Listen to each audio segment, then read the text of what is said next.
Witajcie! Paweł Jeżowski oraz Mateusz Lech zapraszają na codzienny komentarz dnia.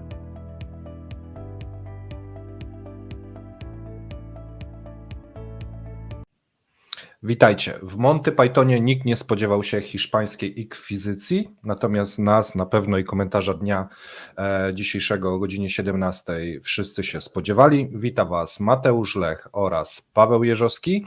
No i korespondencyjnie dzisiaj będzie Was witał również Dima Miedwiediew, gdyż mamy jego nowe wypowiedzi oraz plany Rosjan dotyczące tego, co chcą robić w Ukrainie w najbliższym czasie. Myślę, że odcinek będzie bardzo ciekawy. Natomiast my, jako że jesteśmy mróweczkami, które nie przestają pracować, mamy już zapowiedzi dla Was, gdyż w Sylwestra, w niedzielę rano o godzinie 9 wrzucimy Wam wywiad z Wojciechem Jakubikiem z Business Alert, więc będzie bardzo dużo o rosyjskim biznesie surowcowym w Polsce i Europie. Mamy już go nagrany.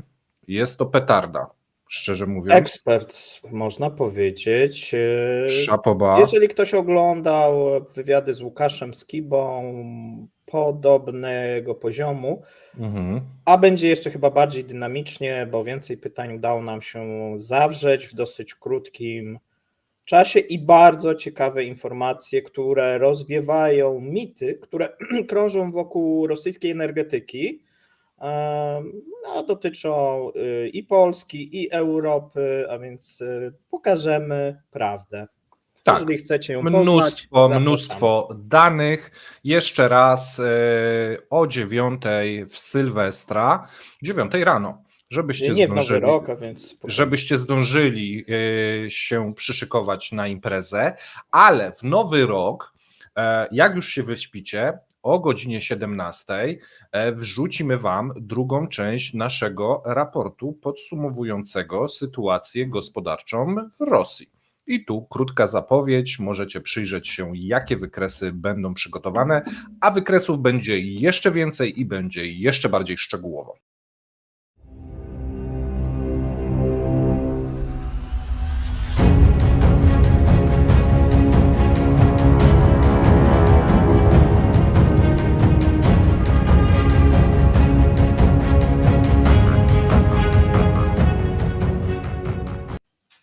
Tak więc nie poddajemy się i ciśniemy. W mojej ocenie druga część lepsza niż pierwsza,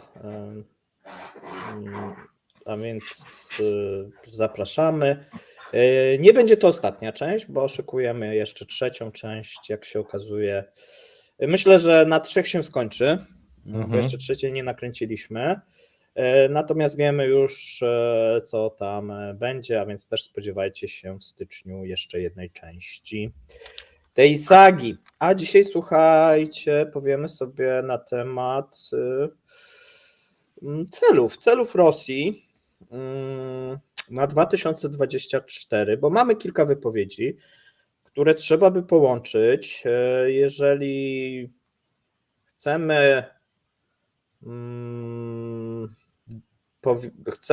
rozmawiać na temat tego, jakie są cele Federacji Rosyjskiej i reżimu, bo o tym mówimy, na 2024 i później, jeżeli chodzi o Ukrainę. Bo jeżeli chodzi o gospodarkę, to gospodarka ma pomóc temu, co się dzieje teraz ze specjalną operacją. No tak, tutaj chyba mamy jasność, tak? Wszystkie wypowiedzi rządu wskazują i ministra finansów, i doradcy prezydenta Oryszkina, i ministra rozwoju, i premiera, tak wszyscy mówią, że gospodarka... Siłanow dzisiaj też opublikował wywiad, więc mamy tak jakby, powiem Ci, nasilenie artykułów i wypowiedzi, które pojawiły się na przestrzeni 2 dni, które sugerują, że cała góra zapowiada, że są zdolni do walki w Ukrainie nawet do 2026 roku. Dodatkowo No tak nie do końca, bo ja przypominam, że na 2026 w budżecie już nie założono wydatków wojennych, a więc... ale to No słuchaj, ale budżet można zmienić, wiadomo. gotowość jest. Gotowość Tak, bo jest. zakłada się, że operacja zakończy się w 2025. Mhm. Natomiast bardzo ciekawa dzisiaj wypowiedź, dzisiaj czy wczoraj, Dzisiaj wypowiedź chyba. Dimy Miedwiediewa, który, no właśnie, który co powiedział? Powiedział, że Kijów, Odessa, Charków, Mikołajów, Dniepropietrowsk to tymczasowo okupowane rosyjskie miasta. Czyli Ukraińcy okupują rosyjskie miasta. Mhm. A skoro tak, no to Rosjanie będą chcieli w specjalnej operacji je odzyskać. Tak, powiedział, Chodzi, że jak będzie dla mnie, kontynuowana. połowa Ukrainy. Tak. To chyba nawet większa. Według niego to najważniejszym i nieuniknionym celem wojny dla rosyjskiego rządu pozostaje wyparcie rządzącego reżimu. Moskwa dąży także do rozbrojenia sił zbrojnych Ukrainy i nakłonienie państwa ukraińskiego do wyrzeczenia się ideologii, które zarzucają Rosjanie Ukraińcom. Ale wspomniał też, że negocjacje są możliwe. Ale to ja rozumiem, bo jakby, jeżeli popraw mnie, czy dobrze rozumiem, czyli Ukraińcy powinni oddać Rosjanom rosyjskie miasta, czyli zrezygnować z własnej stolicy, przenieść się do jakiegoś innego. Do Lwowa na przykład. Do Lwowa albo Żytomierza, czy gdzieś jeszcze indziej. Chociaż przepraszam, ja ci przerwę. Do Lwowa Tak? nie, bo ponoć my zabieramy drugą stronę, według nich, że się szykujemy już na to, nie? Więc no to nie.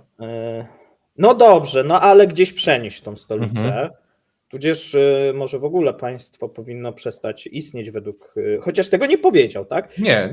On wyobraża sobie, że według tego planu mogłaby istnieć, no bo staramy się zrozumieć, do czego dąży reżim, jak sobie wyobraża to zwycięstwo w tej glorii i chwale, czyli tak, odzyskanie rosyjskich miast na drodze negocjacji lub zbrojnie, jak kto woli, no, jak sobie Ukraińcy wybiorą. Jak sobie wybiorą i zmiana władzy na władzę bardziej przychylną Rosji. Ale na tych terenach, które zostaną po stronie ukraińskiej. Demilitaryzacja, tak rozumiem, bo to jest ten. Czyli tak. Mamy tutaj jak gdyby te same chyba warunki, które gdzieś na początku Rosjanie żądali, ale wcześniej nie mówili o odzyskiwaniu rosyjskich miast, nie mówili, że ja nie kojarzę, tak? To znaczy mówili też o podboju całej Ukrainy nawet w pewnym momencie, więc tu już można powiedzieć, że schodzą troszeczkę z tych wymagań i już mówią tak połówkę. Bo Odessa się powtórzyła drugi raz, zwróć uwagę, Putin też mówił, że to jest rosyjskie miasto. Mówiliśmy, dlaczego ona jest taka ważna dla Rosjan ze względu na dostęp do mórz Ukrainy, która no bez i połączenia tych dostępów... się też z Naddniestrzem, tak? No bo w tym momencie byśmy mieli taki pas tej Noworosji. No i to by powodowało tak naprawdę, że jeżeli chodzi o gospodarkę, Ukraina byłaby w ciężkim położeniu, bo byłaby zależna od swoich sąsiadów, głównie od Polski. I ta niezależność byłaby bardziej taka iluzoryczna. I ja mam dla ciebie taką informację, gdyż Kreml jest gotowy przedłużać wojnę z Ukrainą co najmniej do 2026 roku i wiesz, kto o tym poinformował? Chińskie gazety. Nie, niemiecki Bild. No ale wiesz, Bildowi ale różne rzeczy ostatnio. Czekaj, bo tam jest, Bild już ma plan. To znaczy, jak pisze, to znaczy, może Rosjanie mają plan, który Bild rozgryzł. Plan ten zakłada, że do końca 2024 roku Rosja uzyska pełną kontrolę nad obwodami donieckim i ługańskim na Ukrainie, a armia rosyjska dotrze nad rzekę Oskoł w obwodzie charkowskim Następnie do końca 2026 Putin planuje przesunąć się na zachód, zdobywając większość obwodów zaporowskiego, dniepropietrowskiego, charkowskiego wraz z ich stolicami. Czyli Bild twierdzi, że to jest To jest to, co realne. Dima mówi, realne. Może dostali od nich właśnie te plany. Ja właśnie nie wiem, kto komu ten plan podrzucił. Bo może A, Dima to przeczytał był Bild i mówi, to dobre jest. To Dobra, trzeba bierzemy. powiedzieć. To bierzemy. Ale zobacz, ale o Kijowie nic nie ma. Nie, Jeszcze tu trzeba od północy tak, zaatakować. Tak. Już Więc- raz próbowali, nie udało się. No ale No tak wyjaśniło źródło Bilda, że wszystkie terytoria wschodnie na lewo od Dniepru muszą zostać zdobyte w ciągu 36 miesięcy. Wtedy rzeka stanie się nowym frontem. I co ciekawe, według Bilda, i to jest bardzo ciekawe, Putin jest w stanie i jest skłonny tracić 100 000 żołnierzy rocznie, żeby to osiągnąć. To kurczę, oni by musieli mocno się poprawić. Bo według takich statystyk i wyliczeń, no to oni tam rannych z zabitymi to tracą więcej. tracą. No właśnie, więc Musieliby mniej tracić. tak, że Bill A zakłada, że im się bardziej- poprawi. Tak, że mocniej atakować, a mniej tracić. To się tak chyba nie da. Nie no, według Bilda się da i Dimy. Bo teraz wiesz. Bo ja nie wiem, zobacz, kto ten front plan front układał, przesuwa wiesz o się co o chodzi. 700 metrów, Mhm. tak, i mamy No. straty w stylu 1000 dziennie. Tak. No tu trzeba by założyć jakąś dosyć dużą manewrową wojnę i walkę ze strony Rosjan. Mhm. No ale to jak gdyby trzeba by założyć, że nagle Rosjanom ktoś podaruje tysiące czołgów, tak, i tysiące wozów bojowych i setki też samolotów. No bo tak by na to wyglądało. Znaczy tam wydaje mi się, że cały czas jest dosyć dużo takich założeń. No bo żeby na przykład ten projekt, powiedzmy, bo wydaje mi się, że to, co Miedwiediew kreuje, no to jest ten projekt maksimum, do czego Rosja by dążyła i z czego by byłaby, na przykład car byłby zadowolony. Ja myślę troszeczkę inaczej, ale powiedz o co chodzi tobie, dobra? Bo plan minimum przedstawił Szojgu. Tak. I Że powtórzmy my się to. śmialiśmy, ale on jest realny. Czyli planem na 2023 było odparcie ofensywy ukraińskiej, a planem na 2024 jest kontynuowanie specjalnej operacji, czyli odzyskiwania takiego żmudnego kolejnych kilometrów, jeżeli chodzi o Donieck, w tym momencie obwód, tak, doniecki i ługański. I tam on nic nie mówił Szojgu o zdobywaniu Odessy, Kijowa, a więc tak szeroko nie szedł, co jak gdyby pokazuje, że bardziej realnie jednak ocenia te możliwości. Natomiast widać, że jednak na Kremlu i jednak w otoczeniu Putina cały czas jest ta gdzieś wizja właśnie tej Noworosji, no i odzyskiwania tych rosyjskich miast. Tak? No jednak moim zdaniem Miedwiediew nie wymyślił sobie tego. A moim zdaniem Miedwiediew, ale też pewnie sztab ludzi sobie to wymyślił. Ale jaki jest tego cel? Wydaje mi się, że tak jak tu mamy cytowanie Bildu i źródła bliskie Kremla zdradziły plan, wiesz, na zasadzie takiej chodzi o to, żeby pompować narrację. Narracja, możemy tracić 100 000 ludzi, możemy być w 2026 roku wciąż w wojnie, podbijemy. Tam jest już, wiesz, temat taki, że podbiją tu okręt ługański, doniecki, dojdą do linii Dniepra. Wiesz, że to jest klocek, który ma za zadanie budowanie takiej narracji na Zachodzie. Oczywiście ta narracja, jeżeli łapie podatny grunt, no to później ją mogą wykorzystywać geopolitycy, politycy, dziennikarze, robić afery, dyskutować. Jest to cały mechanizm. I choćby nie wiadomo, co się działo złego w Rosji, czy na froncie po stronie ukraińskiej, czy po stronie rosyjskiej, to taka narracja w tym momencie pompowana i jak daleko by była od prawdy, działa pozytywnie dla Rosji, bo sieje zamęt i zwątpienie. Powoduje, że no to jednak trzeba się z nimi dogadać. 3 lata Zgoda, najbliższe. ale to by wskazywało na to, co my mówimy, że Rosja gra na rozejm. W kamienną twarz Rosja gra i No blefuje. tak, że żeby uzyskać rozejm, trzeba bardziej eskalować, bo wtedy przestraszymy.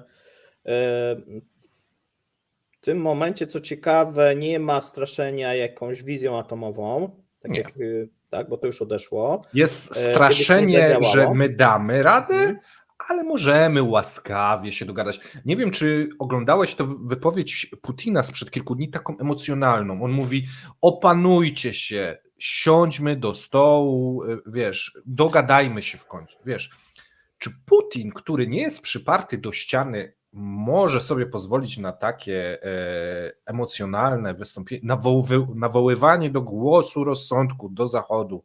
No dajcie spokój, skończmy to, dogadajmy się. Tak, wiesz, ja myślę, że to kiedyś też rozmawialiśmy, tutaj ze strony reżimu jest takie wyczucie, że to jest ten moment, w którym jest szansa, że gdzieś ta pomoc z Zachodu może zacząć słabnąć i trzeba wykorzystać ten moment, żeby bardziej wyeskalować, bardziej blefować. To trochę jak z tym szantażem energetycznym. Pamiętasz? Tak, dokładnie. Bardzo taka Chomik podobna i analogia. Gazprom jest idealną analogią. Będziecie, Zachód, tak, jak chce, cierpieć. to będzie potrafił to zmienić, natomiast wypuszczamy wideo, będziecie jadli chomika od dzieci, będziecie zamarzali i to był taki blef, który w tym momencie widzimy tylko na zasadzie zbrojnej. Tak się wydaje. My damy radę, my możemy mobilizować w nieskończoność, możemy 100 000 ludzi rocznie, mimo że to jest zaniżona liczba, gdyż najprawdopodobniej Więcej tracą, tak? ale jeżeli chcieliby zdobywać większe terytoria, no to muszą nacierać, wtedy te straty są większe. W tym momencie nie ma ofensywy ze strony rosyjskiej, przynajmniej wiesz, no, na dużą skalę jest atakowanie jednego miasteczka, czy pojedynczo punktowe. Tak, takie punktowe, nie jest to na dużą skalę, a straty, tak jak dane pokazują, no zbliżają się do 1000 rannych z zabitymi, więc no mamy wiesz, straty... jednak stabilizację, tak, no tu cały czas dopływają ta pomoc. Oczywiście pytanie jest, bo to też jest chyba, nawet jeżeli byśmy sobie wyobrazili, że pomoc przestaje płynąć, no to w tym momencie te straty ukraińskie, to nie byłoby tak, że te straty rosyjskie by się jakoś drastycznie zmniejszyły i że, no bo zawsze zdobywanie tego terenu, który jest jednak ufortyfikowany, są jednak tam obrońcy, też trudno sobie wyobrazić, że ta pomoc na przykład Zachodu zupełnie by wygasła, tak? No ja dla przypomnienia powiem, w dzisiejszym CEP-ie porannym podaliśmy, że uruchomiono już, to jest chyba linia kredytowa z Japonii, tak? Na 3,5 miliarda dolarów, 3,7 miliarda dolarów, więc ta pomoc wciąż płynie, chociaż są perturbacje. W Unii Europejskiej najprawdopodobniej uda się to w jakiś sposób odblokować. Ukraińcy podawali, że w grudniu dostali 5 miliardów finansowania zewnętrznego, nie? To są duże pieniądze. To są duże pieniądze. A Rosja jest zdana sama na siebie, a musi jeszcze, pamiętajcie, oprócz tego, że zdobywać to terytorium w Ukrainie, no to jednak obsadzać, nie może całej armii przecież przesunąć na Ukrainę, tak? No musi jednak te swoje granice obsadzać, musi szkolić ludzi, musi też mieć jednostki jakieś porządkowe na swoim terytorium. Które coraz bardziej będą potrzebne. I jest jeden temat. W Rosji mamy coś w rodzaju odwróconego land-lease, czyli żeby sprowadzić niezbędne produkty, towary i tak dalej, Rosjanie muszą często zapłacić więcej niż normalnie by to było na rynku ze względu na sankcje, a sprzedając to, co mają, czyli surowce, muszą dać duże rabaty, aby ktoś mógł ich chciał kupić. W tym momencie na przykład ropa, Chiny. to Chiny i Indie tylko kupują, a więc jeżeli macie tylko jeden rynek zbytu taki azjatycki, to ciężko też jest negocjować. Tak, no i jakieś tam się potężne- pojawia z tymi Indiami potężny problem, jeżeli chodzi o te płatności, bo jeżeli dirhamy wylecą, to ktoś się śmiał bodajże na Twitterze, że koralikami będą płacić albo jajkami. Ropę za jaja, tak. Hindusi, tak, ropa za jaja. No bo faktycznie jest problem. Problem nierównowagi. Hindusi nie chcą się, bo jedyną taką walutą, która jest akceptowalna i która jest wygodna dla Rosjan, to są juany. Mhm. Dlaczego? No dlatego, że za te juany Rosjanie mogliby kupić komponenty na przykład dla swojej armii, czy jakieś elementy, które są potrzebne w ogóle rosyjskiej ludności, nie? Mhm. I Hindusi nie chcą się na to zgodzić, dlatego były te dirhamy. No i problem jest, bo trzeba znaleźć następną walutę zastępczą, która w miarę byłaby stabilna, która byłaby akceptowalna dla obu stron. No i wbrew pozorom na świecie takich walut poza tymi zachodnimi, no to nie ma. Słuchaj, mówi ale się teraz mówi się o tym dolarze hongkońskim, no ale chyba Hindusi tego tak nie za bardzo też chcą. słuchaj, zostawmy na chwilę Azję, wróćmy do tematu ofensywy takiej medialnej, gdyż to nie jest wszystko, co Bild dziś opublikował w swoich nowych raportach. Nie wiem, czy widziałeś informacje, wyciek informacji po spotkaniu Xi z Putinem z marca. Tak, Źródła wywiadowcze Bilda podają. Tu powiem ci, zaczyna to składać się w jakąś całość, jeżeli się to dosyć wnikliwie czyta. Putin powiedział Xi o swojej gotowości do walki z Ukrainą przez kolejne 5 lat, co najmniej 5 lat. No i tu te źródła wywiadowcze z Bilda tak podały i temat miał być poruszony w trakcie marcowej wizyty Xi, więc mamy prawie rok minął i w tym momencie... Może to być prawda, tak? Takie zapewnienie czy takie wypowiedzi mogły się pojawić. Tak, tylko dziwna jest zbieżność w tym momencie wysypu artykułów w jednym momencie. To jest tutaj, ja się z tobą zgadzam, tylko mówię, że mogła to być prawda, natomiast ujawniono to w najbardziej odpowiednim momencie, tak? Czyli taka wypowiedź mogła faktycznie paść. Tak. Natomiast wcześniej nie ujawniano tej wypowiedzi, no bo nic to nie zmieniało, a teraz przy tej ofensywie propagandowo-medialnej, no to tak, no pamiętajmy o co gramy, tak, gramy o zaprzestanie, o kilka rzeczy, tak, czyli tak, żeby pomoc przestała płynąć, żeby przypadkiem nie ruszać aktywów rosyjskich, no bo te plany jednak przejęcia tych aktywów, no dużymi krokami się zbliżają i tak naprawdę to w tym momencie mamy tak, zobacz, tak z jednej strony tak USA, Japonia, Kanada, które są w tym, czekaj, jeszcze mamy 7 krajów, tak?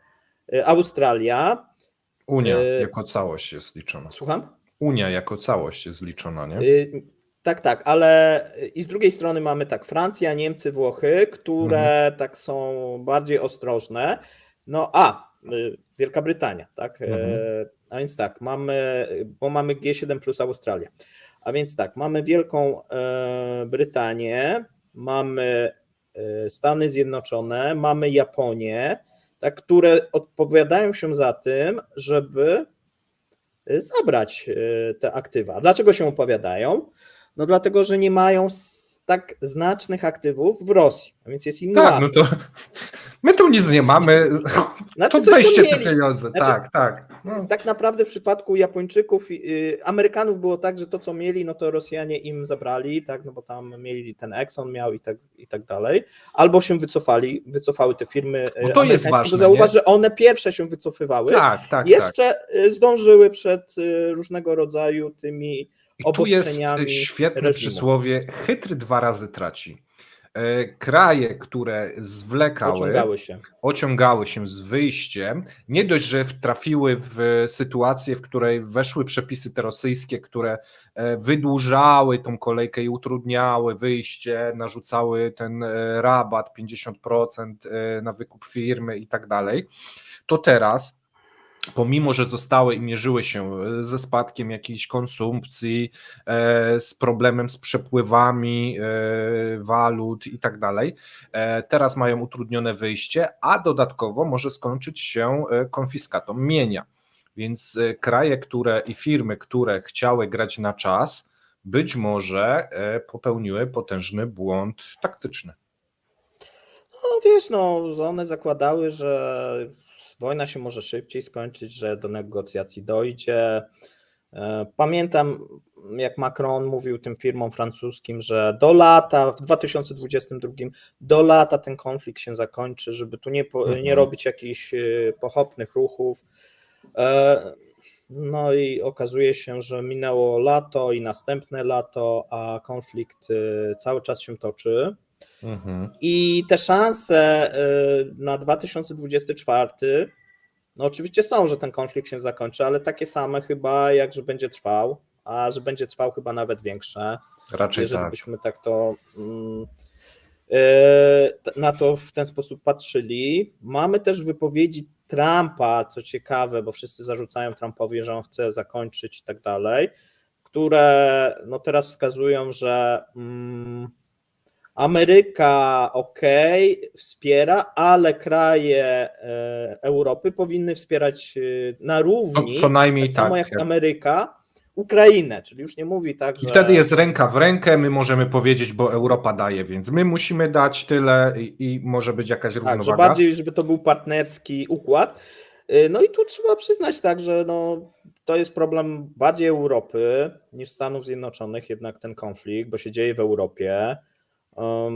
Tutaj dużo racji, tak, że tutaj ze strony Europy, jednak te fundusze powinny pójść, szczególnie, że pamiętajmy, bo często mówi się, że Europa jest zmęczona tym konfliktem, natomiast spójrzmy sobie na potencjał tak Europy, Stanów Zjednoczonych, czyli tych sojuszników Ukrainy, to jest w tym momencie jest jakiś ułamek, tak, nawet jest poniżej 1%, będą te nakłady, tak, na ten konflikt, a ze strony Rosji, to jest ponad 10% PKB, tak, więc to... I skoro jesteśmy przy finansach, to ja bym pociągnął temat mediów i finansów rosyjskich. Ukazał się dzisiaj lub wczoraj też kolejny artykuł, na przykład na portalu Bloomberga, i to jest wywiad z rosyjskim ministrem finansów Antonem Siłanowem.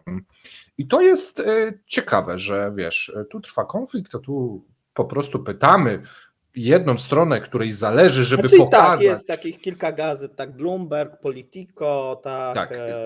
Dzwonisz do kogoś i mówisz, Focus, Bild.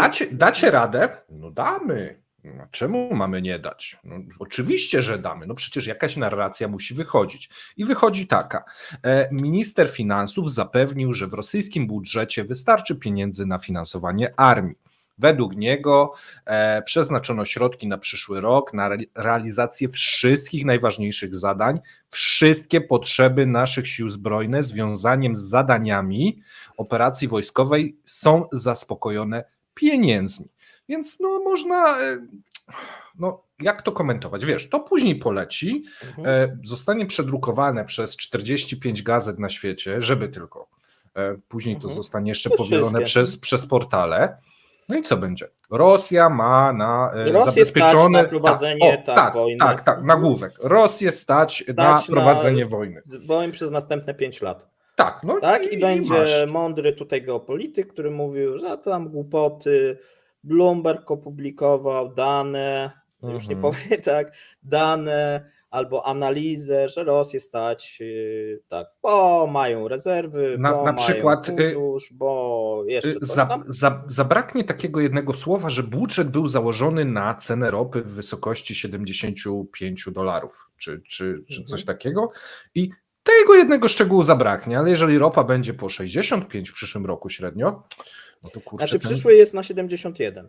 no to na 71, no ale jeżeli skończy się na przykład średnia roczna na No nie już 65, no to kurczę, tak jakby to, co powiedział Siłanow, no, nie będzie zgodne z prawdą, prawda? Tak, tam Dodatkowo jeszcze tematy... pamiętajmy jedną rzecz, bo to też często robimy te uproszczenia, nie? Że oni zakładają taki, ale zwiększyły się te wypłaty z tłumika w tym roku, których na przykład nie zakładali tak wysokich. Zwiększyły się koszty frachtu. Wiele rzeczy jak gdyby się zmienia, takich detali, których jak gdyby... W tej oficjalnej wypowiedzi, oficjalnej narracji nie ma. Nie?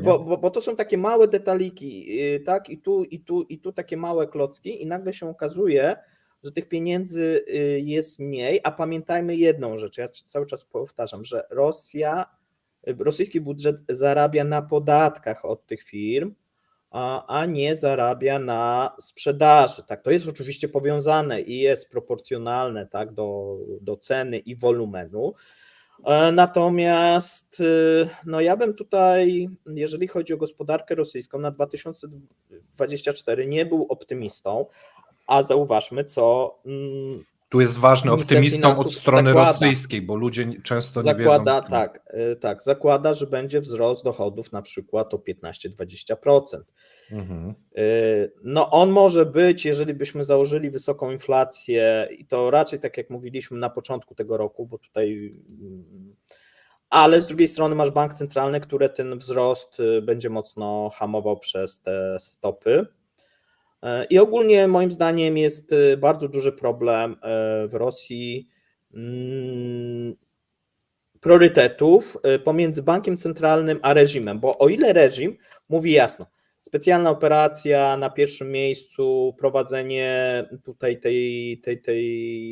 tej operacji do 2026, to tak bank centralny jakby był z innej rzeczywistości. Tak jakby Rosja była demokratycznym krajem, prowadziła normalną politykę gospodarczą, nie kontrolowałaby walut, wiele rzeczy by nie było i że jak w normalnym kraju, jeżeli się zwiększy stopy, no to wtedy te makroekonomiczne wskaźniki będą tak samo reagować. Ja wielokrotnie mówiłem, że nie, że tutaj jest zaburzony jest popyt i podaż przez to, że prowadzi się te zbrojenia. No w tym momencie rosyjskie firmy nie mogą powiedzieć, a dobra, to będziemy produkować mniej czołgów, bo nam stopy podnieśli. Nie, no to tam obniżymy, nie? Tak, no bo trzeba troszeczkę dostosować się. No tak nie będzie.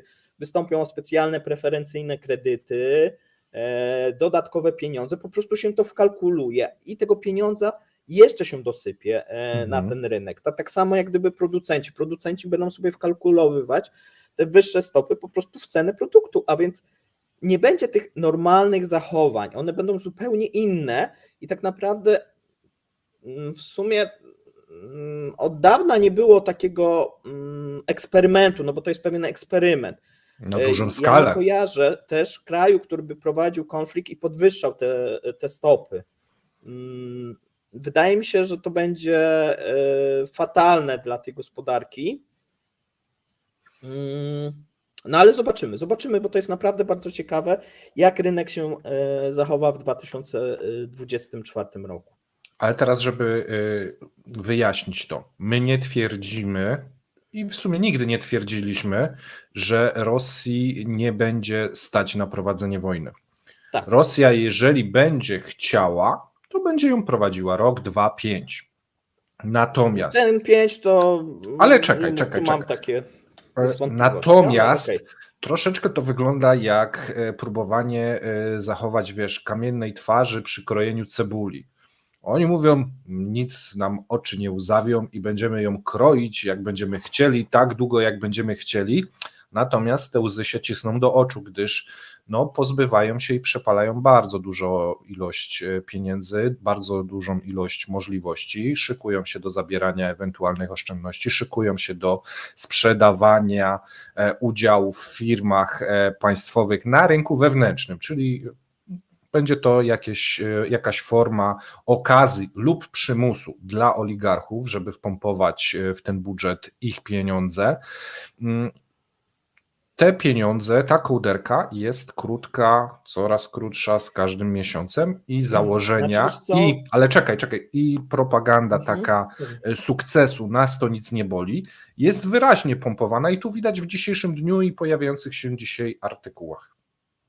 Wiesz co, wydaje mi się, że to zachowanie w tym momencie reżimu można porównać do hazardzisty, który próbuje, przegrywa,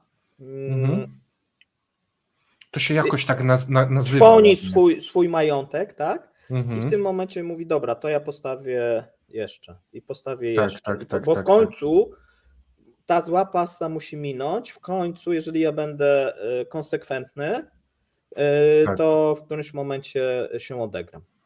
No bo cały czas jak gdyby w tym momencie Rosja nie zyskuje, jakbyśmy popatrzyli na tym konflikcie, tylko traci. Tak. Ale może wygrać. Nie? Czyli jest ta nadzieja, że może wygrać, Tak. no bo jeżeli Ukraina padnie, Zachód się przestraszy, NATO się rozpadnie, Unia Europejska się rozpadnie, jest dużo takiego gdybania tak w tym wszystkim, a więc jeżeli jest dużo gdybania, no to zakłada się taki też scenariusz gdzieś optymistyczny.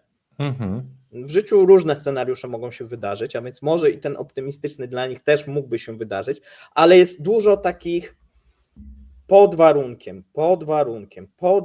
i wystarczy, że jeden ten pod warunkiem się przewróci, czyli tak, Trump musi wygrać, Unia Europejska musi się nie dogadać, robić to, co Trump zapowiadał. musi tak zrobić to, co zapowiadał. No, jest wiele takiego gdybania. Na Ukrainie Zełenski musi zostać odsunięty i tak dalej, Konflikt polityczny, wewnętrzny i tak dalej. To może się dla nich zbliżać, szanse mogą się zwiększać lub zmniejszać w zależności od tego, co się będzie działo. Ja niestety nie znalazłem, jak się nazywa bo to się psychologicznie jakoś nazywa. Dajcie znać w komentarzach, jeżeli hazardzista przegrywa i gra dalej, bo myśli, że się odkuje. Jest jakaś nazwa na to ciekawa. Jeżeli ktoś z Was wie, to proszę dajcie znać. Natomiast wszystko to jest raz, bardzo optymistyczne, albo słuchaj, Paweł, bo to jest jeszcze opcja. To nie jest ani optymistyczne, ani pesymistyczne, ale jest to przemyślana taktyka. Że wiesz, pompujemy cały czas. My wiemy, że mamy już przerąbane, no ale nie możemy się przyznać, że mamy przerąbane, więc gramy na te właśnie narracje, że 5 lat, że środki starczą, że coś tam, robimy przecieki kontrolowane do gazet światowych, to jest potem powielane i tworzy się taka narracja, że opinie są podzielone wtedy, wiesz, tworzysz sobie narrację sukcesu, przykrywasz tą narrację ciągłych gospodarczych, sankcyjnych porażek, i wtedy masz takie, 50-50. Tak, bo nawet jeżeli popatrzymy na gospodarkę i ktoś na przykład słucha tego, co my mówimy, ale słucha też jakichś innych kanałów, to mówi tak, bo na jednych to mówią, na Kremnicy mówią, że Rosja to gospodarka to słabo sobie radzi, ale ja słuchałem innego tutaj i on mówił, że na przykład w Politico, czy Financial Times, czy w Economics był jakiś artykuł, że sobie świetnie radzą, nie? A więc pewnie gdzieś po środku, nie? I jak gdyby traci się ta prawda, tak? No bo ludzie polegają bardzo często nie na danych, nie? Czyli nie patrzą, jakie są współczynniki, wskaźniki, jak to wygląda, no bo się nie znają, czyli mówią, ok, posłuchajmy jakiegoś eksperta, tak? Czy jakiegoś dziennikarza, tak? Czy przeczytajmy jakąś gazetę i na tej podstawie sobie tworzymy tą opinię. No i te zachodnie społeczeństwa tak sobie tworzą. Rosjanie zdają sobie doskonale sprawę, że jak mają kreować swoje opinię. lobby i puszczając różnego rodzaju, tak jak ty mówisz, przecieki, no też tworzą pewien obraz, bo oni się nauczyli w tą propagandę. O ile na początku tego konfliktu słabo sobie radzili, to z każdym miesiącem coraz lepiej sobie radzili i teraz można powiedzieć, jeżeli porównujemy propagandę ukraińską do propagandy rosyjskiej, no to Rosjanie no, odjechali Ukraińcom, tak? No, Ukraińcy są w takiej dosyć dużej defensywie, jeżeli chodzi o taką propagandę. Tak, ale też jest element, który jest podnoszony bardzo często, że rosyjska gospodarka i rosyjska mentalność to nie jest zachodnia mentalność i tam można sobie pozwolić na więcej. Wskaźniki niekoniecznie oddają decyzje i możliwości kraju, więc tu też jest to troszeczkę racji, gdyż społeczeństwo rosyjskie rzeczywiście nie protestuje, jak im się pogarsza w tym momencie. Nie widać takiego, wiesz, w Polsce, gdyby się działy takie rzeczy kredytowe, inflacyjne i tak dalej, mieliśmy, wiesz, non-stop nagłaśniania, tam jest troszeczkę ale to ciszej wiesz, to. każde społeczeństwo, każda ludność, tak, bo społeczeństwo akurat w przypadku Rosji, możemy tu dyskutować, czy to jest odpowiednie słowo, ale jeżeli chodzi o, no bo nie ma czegoś takiego jak naród, znaczy rosyjski, a więc tutaj często się mówi właśnie społeczeństwo, czy ludność, pewnie ludność Takie uproszczenie po prostu. No. Właściwym. Na pewno jest tak, że ma swoją specyfikę, ale tak samo jeżeli byśmy mówili o Iranie, no też jak gdyby tutaj masz specyfikę tej ludności. Amerykanie, tak nawet jakbyśmy mówili o Polsce, każda ma specyfikę, tak? A więc takie relatywizowanie i mówienie, okej, ale zachodnie standardy albo wskaźniki to dobrze dla Niemiec, dla Polski, okej, ale jeżeli nie będziemy posługiwać się danymi i wskaźnikami, no to co nam zostaje? Zostaje takie... Tylko to, co mówimy, powiedzieć. Dima Miedwiediew. Tak, wtedy, Dima Miedwiediew, tak, no to można wtedy właśnie go cytować i powiedzieć, no okej, хорошо, nie? To jest tak, Siłanow mówi, że gospodarka, no nie znamy wszystkich wskaźników, może mówi prawdę, nie? No, tylko, że znamy. Znamy większość, nie? Możemy wtedy jak gdyby zrelatywizować wszystko, ale to też działa w drugą stronę, tak?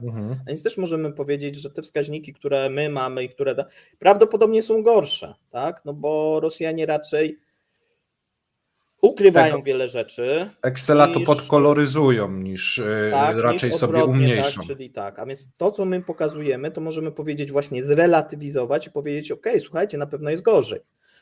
Dlaczego?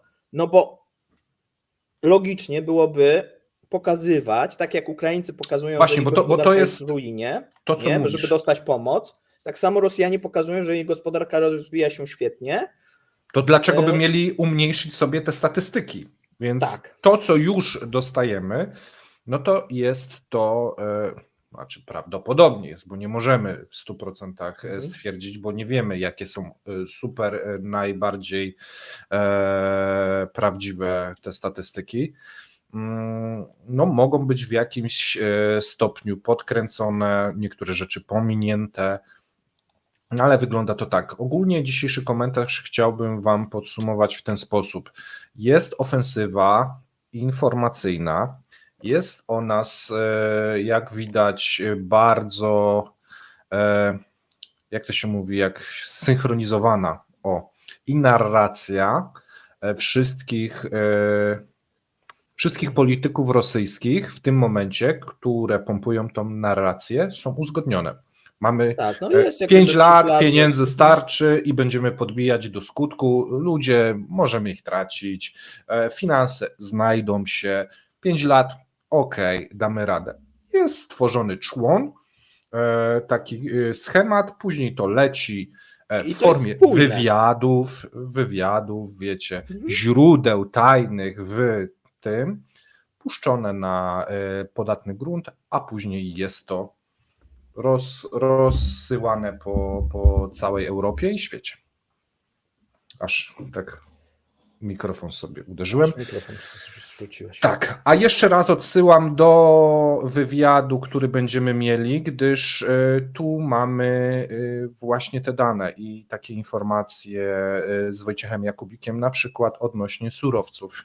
Jak to wygląda, bo tu też narracja jest pompowana różna, więc myślę, że warto obejrzeć. Wszystko. Ja już się wystrzelałem, więc dziękujemy serdecznie. Dziękujemy, że jesteście z nami. Dziękujemy za komentarze, za subskrypcję, za wspieranie kanału. Tak, zostawcie Miłej komentarz i subskrypcję, jeżeli nie oglądaliście. No i łapki w górę. Do usłyszenia. Do usłyszenia.